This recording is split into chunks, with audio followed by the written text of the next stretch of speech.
Chris Dingman. Chris, thanks for being here. I know it's been a trying time for family and friends. Just with a new day in the search now, any new leads from overnight you're able to share? Yeah, last night was very fruitful. It was the first night I was actually in Nashville with the family. You have to apologize for this. I skipped in hair and makeup to get an extra 10 minutes of sleep. You look great. We were able to follow up with some people that had actually personally reached out that wanted to deal with the family directly on some stuff. We possibly have some viable new information. We're wanting to follow up and do our due diligence and chase down those leads. But yes, it was a very fruitful evening for my first night in Nashville. Are you able to share any more on that, or are you keeping that close to the chest? What it is, I can a little bit.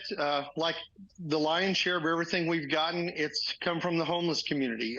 We actually have been across in the homeless community from where the incident happened, whatever happened with Riley, underneath the bridge there, which when you're showing the footage and stuff, the Marathon fuel station is really close to that, which we're hoping the footage that was delivered from Marathon to the police maybe gives us even more of an insight from what we're kind of collecting from the homeless camps that was across the river from where Riley went missing.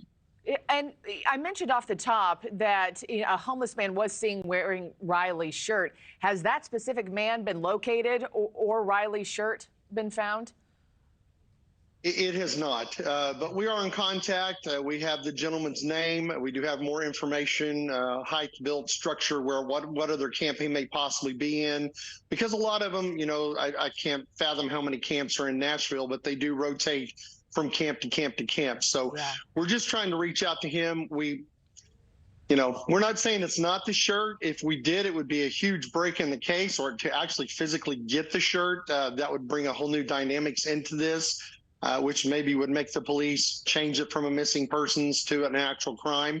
But right now, that's one of my main goals today. Okay. And Chris, also, what about that couple? I know the family had a chance to speak with the couple who saw Riley walking. What did they share about their encounter? I had the opportunity to set them up last night with the family.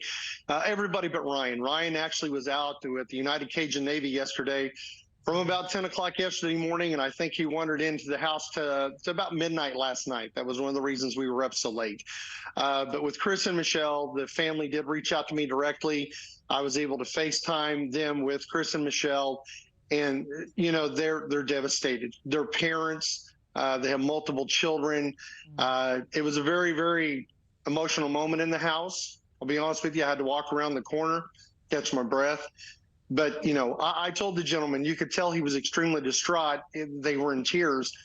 But I just told him, I said, you know what? I said, thank you for being compassionate. You're the only one that I know physically, and I'm not saying anybody else, but that you actually cared. Your wife reached out as a mother would, seeing a young person not doing well. And just thank you from our family for showing compassion.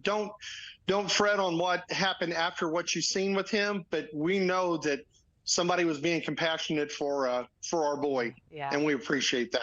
I can't imagine what you're all feeling, what you're going through, and I know it's trying for the fraternity brothers who were out with Riley that night, who want answers to this morning. They're grieving in their own way. You bring up the United Cajun Navy. I just had them on the show yesterday. I know yesterday the real focus was the riverbank, those waterways there. Are those closest to the investigation feeling that is where Riley is somewhere in the water?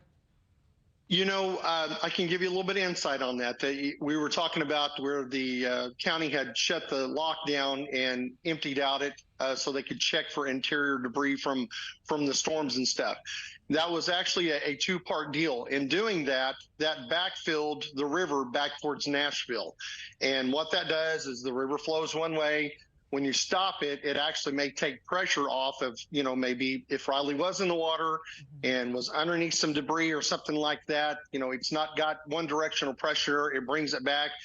And maybe if he is in the water, maybe this will produce more leads for us today, his clothes, phones, or anything. But what they did, they searched the dam, they searched the debris inside the lock in the dam, but that may be fruition today too, with more evidence that comes up by backfilling the river that's what we're in hopes for. Yeah, you bring up his phone. I know you have verified that when Riley's phone died, it wasn't because it ran out of battery.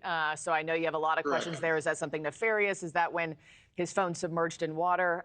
Who knows? Chris Dingman, thank you so much for your time. I know it's been long days, early mornings, late nights. We do appreciate it.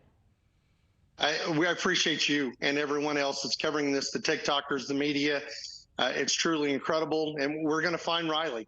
You know, that's what we've got, and we've got all the help in the world, and we appreciate and love everybody for doing it. Thanks for watching, everybody. Go to joinnn.com to find NewsNation on your television provider. Also, don't forget to click that red subscribe button below to get more of NewsNation's fact-driven, unbiased coverage.